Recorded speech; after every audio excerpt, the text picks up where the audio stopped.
Okay, so now we kind of understand why we need to start talking about first party data. The reasons behind it, it really does come back down to the deprecation of third party cookies and all of that going away. So, what is first party data? Why do we need it, et cetera? So, as the opposite of third party data, where you are being tracked across multiple websites that you do not own, first party data is the information that companies collect from their own sources, meaning every bit of information about customers come from both online and offline sources, such as your company's website, apps, CRMs, social media, surveys. That is all first party data. First party data is data that you collect from your digital properties. It can also be offline properties. First party data is your data. You own that data. No one can take it away from you. You can't be deplatformed. It can't go away. You're directly collecting this from your audiences and customers. And it really does show a clear picture of the consumer. So this data, while important to own and activate, is not always handled best by brands to the consumer. So collecting first party data gives you a chance not only to store data, but it also gives you a chance to look deeply into your customer user profiles. So that is your first party data, all of the data that you own.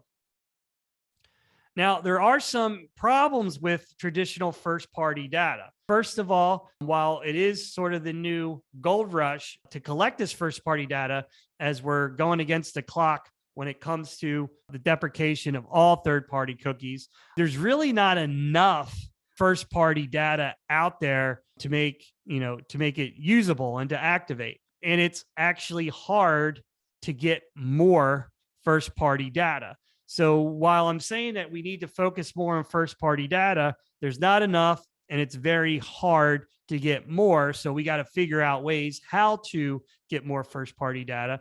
And then for the most part, most businesses, their first party data is all rear view data, meaning data that you collected in your CRM and a DMS, etc., where it's customers who have previously transacted and not necessarily active first party, future first party data, where there are people actually on your website searching for the products and services that you sell, and you're able to capture portions of that data, collect, store, and activate. So that is the problem with traditional first party data.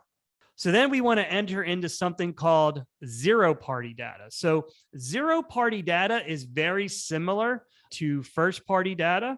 It really doesn't fit into how the other type of three, but it does fit more closely to that first-party data. The difference between first-party data and zero-party data is really how that data is collected.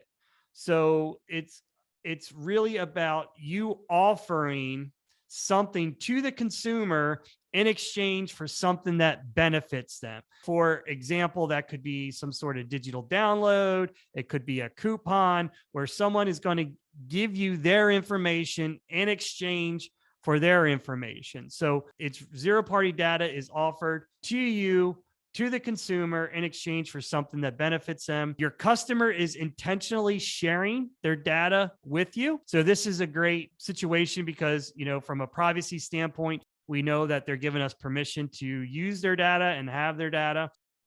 So again, this can come in forms of form fields, downloads, registering for webinars, just like we did here, events, etc., and really that first party data from the future.